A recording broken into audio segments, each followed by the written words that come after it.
يا نهار ابيض يا جدعان على الفضيحه. يا نهار ابيض يا جدعان على عقد ابراهيم نضاي اللي مش عارف الواحد يقول ايه. اقسم بالله انتوا عارفين ابراهيم نضاي يا جدعان جاي بكام؟ عارفين ابراهيم نضاي جاي بكام؟ عارفين ابراهيم نضاي جاي اكتر من مين؟ السلام عليكم ورحمة الله وبركاته. فيديو جديد على قناة اليوتيوب، ومعاكم أكبر بائس محلي محروم مديون، بطل الدوري وكاس 2021 بالمنشطات راموس الغلابة. قبل أي حاجة اللي مش مشترك في القناة يشترك عشان يوصل له كل جديد، وعايزين نوصل الفيديو ده ل 20,000 مشاهدة و3000 لايك.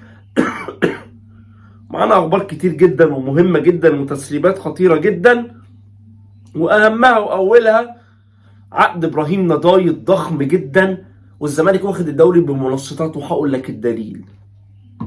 نبدأ بعقد إبراهيم نضاي اللي اتسرب امبارح، وطلع إبراهيم نضاي جاي ب3 مليون دولار. انت عارف يعني ايه؟ عارف يعني ايه إبراهيم نضاي ب3 مليون دولار؟ يعني إبراهيم نضاي أغلى من إمام عاشور، يعني إبراهيم نضاي أغلى من بن شرقي، يعني إبراهيم نضاي أغلى من كل المحترفين، أغلى من ساسي. انت فاهم حاجة؟ ابراهيم نضاي اغلى من نجاز في عز ما النجاز كان لسه جاي وكان جامد مع النجم ومع تونس. طب انت مشيت بن شرقي ليه لما انت دفعت 3 مليون دولار في ابراهيم نضاي؟ ابراهيم نضاي على كل اللي بيعمله والماتشين اللي لعبهم بياخد 30 مليون في الموسم. طب انت مشيت بن شرقي ليه اللي كان بياخد 2 مليون دولار او مليون و800 الف دولار، وطلب انه ياخد 2.5 مليون دولار؟ مشيته ليه؟ مشيت ساسي ليه اللي طلب انه برضه ياخد 2.5 مليون دولار او 2 الف 2 مليون دولار و800 الف؟ مشيته ليه وانت جايب ابراهيم نضاي ب 3 مليون دولار في عز الازمه اللي انت فيها، وتقول لي هو الزمالك ليه على طول مديون؟ دي الرعايه الاهلي مش عارف كام وهنا كام. يا عم الاهلي بياخد نفس الرقم، هو عنده فلوس. طب ما الاهلي عمال يحصل فيه اخفاقات، ليه العقود ما بتتسربش؟ عشان هناك اخرهم يحاربوا شخص انما ما يهدوش كيان الاهلي، انما هنا هيحاربوا الشخص حتى لو هيهدوا كيان الزمالك. قول لي ليه عقود الاهلي ما بتتسربش؟ كابتن امير مرتضى طبعا، امير الدهات، تلاقيه لما كان بيضحك في المدرجات شاف الصوره، تلاقيه شاف تسريب عقد نضاي ففضل يضحك هو والاداري اللي معاه. وفيريرا نفس الكلام، تلاقيه كان بيضحك على الدكه عشان هو كمان شاف الصوره. استهزاء وضحك ومنظر مؤسف، منظر مؤسف. والزمالك خسران من انبي 2-0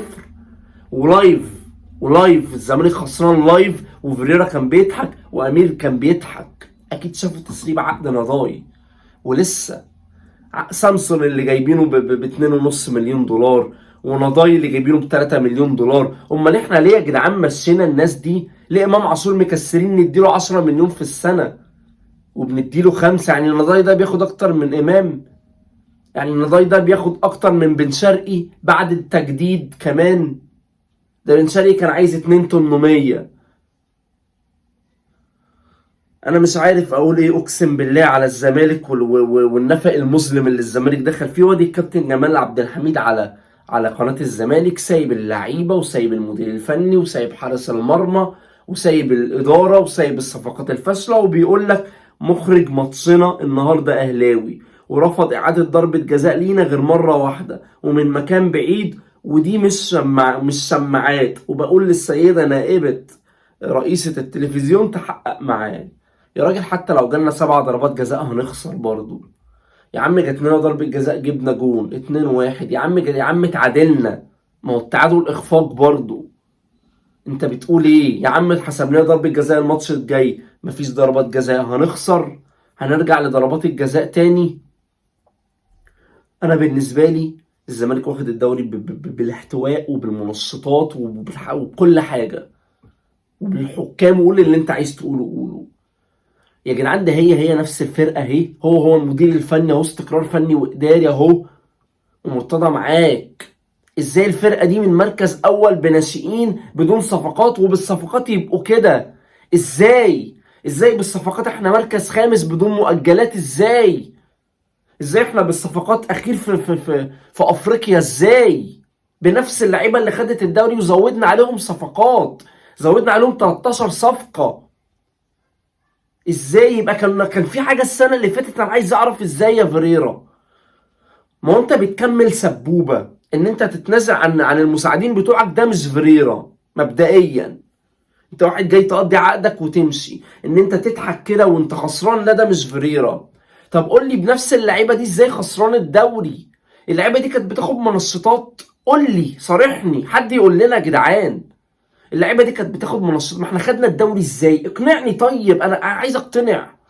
ازاي خدنا الدوري بنفس اللعيبه دي وبنفس اللعيبه دي خسرانين وطالعين طالع عنا مش عارفين ناخد رابع حتى؟